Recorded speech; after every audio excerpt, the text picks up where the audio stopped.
Here's an update on a case that's sweeping America, the case of Rudy Farias. Now, to catch you up in case you haven't heard, Rudy was reported missing in 2015 by his mother, but apparently he returned home the very next day and his mother has held him prisoner essentially all this time. He was only discovered after running away, stealing his mother's car, and getting in a car crash. An activist by the name of Quanell X was brought in by the police to help Rudy with questioning and just to help him feel at ease. Now, Quanell earned Rudy's trust enough for him to confide in him and give him over an hour-long interview in the presence of a detective. I received an emergency phone call to get over here for this meeting with the detectives, and Rudy's mother and Rudy.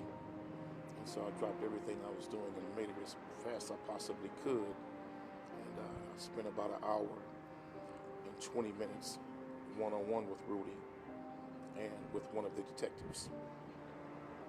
I heard horrific things from that young man. And I did not want him to see me start shedding tears, but I couldn't hold back the tears because of the things he was saying to us, the detective and myself. No child should ever be treated like that by your own mother. This young man said that when he initially ran away, he came back 2 days later, and she told him that he had to hide, that he was going to get in trouble, and they were going to arrest him for running away, and that he had to continue hiding. And so she hid him out for a while, then brought him back to the house and hid him in the home.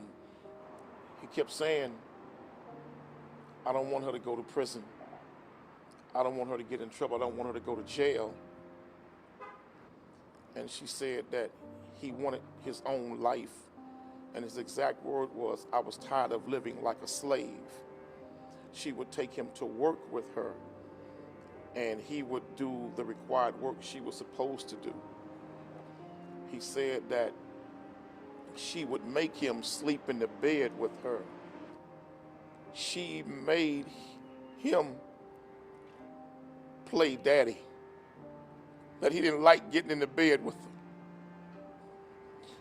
that he would try to sneak out of the bed and sometimes hide under the bed, but she told him he had to be her husband. That's a damn shame, man. A little boy said she was the one providing drugs to him for years. Hallucination drugs, mushrooms, etc. And that the reason why he was left, he was just tired of her crossing his boundaries. When he would shower, she would come and pull the shower curtain back and stare at him, and then she would make him bathe her with the soap. It's a goddamn shame. I ain't never in my life heard of a mother doing to a child what this woman did. I knew something was wrong with the story when she was questioned.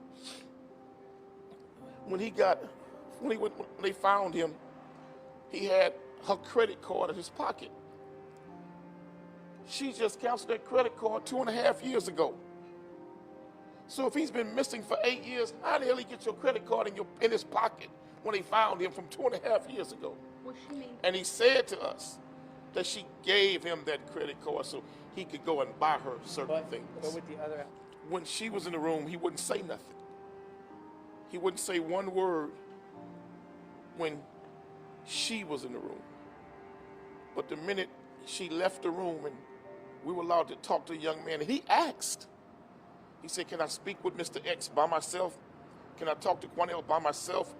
And the detective was like, well, can one of us stay in the room? And he was like, okay, but I'll talk to him. When she left, when he first came here, he was holding on to her. He wouldn't talk to nobody. He wouldn't say one word to anybody. Like he was petrified. But the minute he got alone by himself, he slowly calmed down. And he slowly began to talk very coherently and specific details. I honestly believe, based on what he said to us, she was drugging the hell out this kid. And she convinced him that he was in trouble for initially running away and that law enforcement wanted to arrest him and put him in jail for running away. And she gave this boy serious drugs to the point to where this boy needs extensive professional help. She believed that after so many years, people had forgotten about the case and that under an assumed name and convinced him to use that name, nobody would put two and two together. But he never told any of the people that he was with what was happening? Never told anybody what was going on. And let me say this.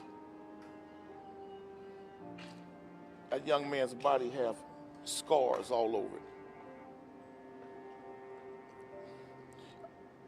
Slice wounds from here, from his forearm to his wrist. All type of scars on this kid. And he said that she often locked him in the room, that she would give him the drugs and lock him in the room. And there's a whole lot of mental health issues there, I believe, induced because of the drugs that this young man was getting. At any point, this young boy was not kidnapped by some strangers and he got away and they found him. That's not the case here. You know, this happened on Thursday, and we're nearly a week later, and investigators waited almost a week to speak to him. Hearing the story that you heard, is it a concern that they waited this long to hear from him, given the story that you were told? It seems like he's had 8 years of dealing with this, and now another week. I was shocked that they have not done more. I was shocked that they had not executed a search warrant on the home. I was shocked by that. And I said, don't you all think you need to get busy and execute a search warrant on that home? And the young man made it crystal clear to us that that's where he was, in the house. But he was living under this fake assumed name. You think police failed in this situation? Oh, big time. No doubt about it. Absolutely they did. Because there were several instances where calls were made about him to law enforcement, and they did not properly follow up and follow through based on the history of that address, because she hadn't changed addresses. And on residents, Why was she at this hotel? She said she felt that she was not safe going home because she had been receiving threats. what now? Is the police investigation over? Where are they? I can't say at what state their investigation is, but what I can say, it ain't no way in hell that woman shouldn't be locked up immediately, and that boy needs to go to the best drug rehab and best psychological mental health facility that we can find for him. He's a good kid. He's a good kid. That kid was just severely abused. I couldn't go back in the presence at that point. The police felt it was just best that she and I not speak again, because I was bitter.